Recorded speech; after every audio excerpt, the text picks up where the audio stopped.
Tuvalie njuga siasa, ambapo Rais William Ruto amekosoa vikali upinzani akishutumu uongozi wake kwa kutokuwa na ajenda kamili ya maendeleo kwa taifa hili.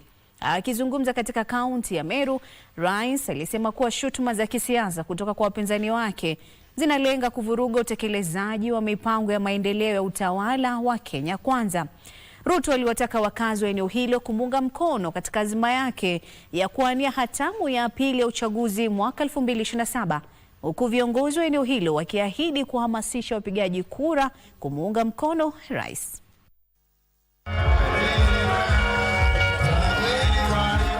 Hii leo Rais William Ruto aliungana na waombolezaji katika eneo la Kaelo, Igembe Kaskazini, kaunti ya Meru, kwenye mazishi ya mzee Patrick Baikilanya, babake mbunge wa eneo hilo Julius Taitumu.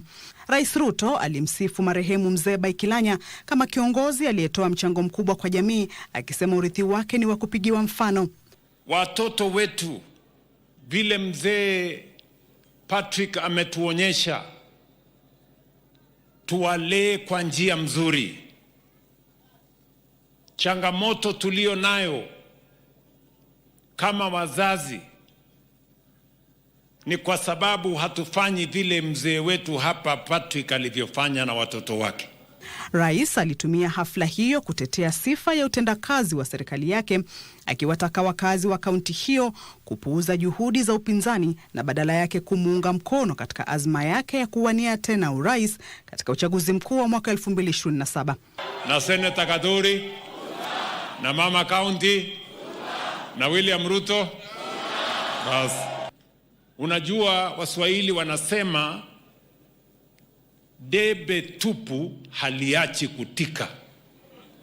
Ukiona mtu wako na kelele mingi ni kwa sababu ni debe tupu, hakuna kitu ndani. Sio kama mnanielewa? Hawa watu mnaona wakizunguka na makelele, ukiwauliza vile watoto wetu watasoma hawajui. Ukiwauliza vile maji itapatikana hapa hawana mpango.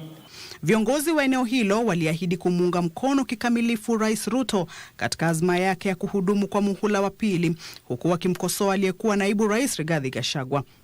Kama alitushinda tukiwa kwa serikali, my friend,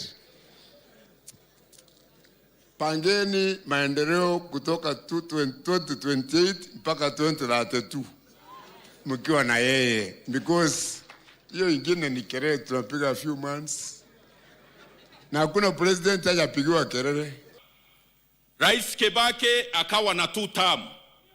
Rais Uhuru Muigai Kenyatta ambaye mlifanya naye akawa 2 term.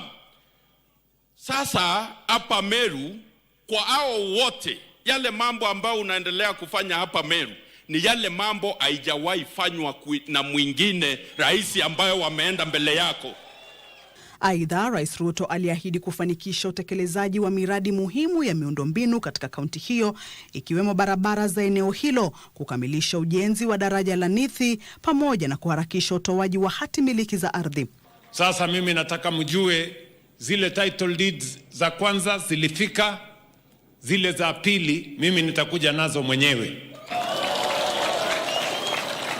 Baadaye rais alielekea kaunti ya Kitui ambako alikagua ujenzi wa barabara ya Chuluni Zombe na kutembelea soko la Zombe. Kamchemenza, Dira ya Magwiji.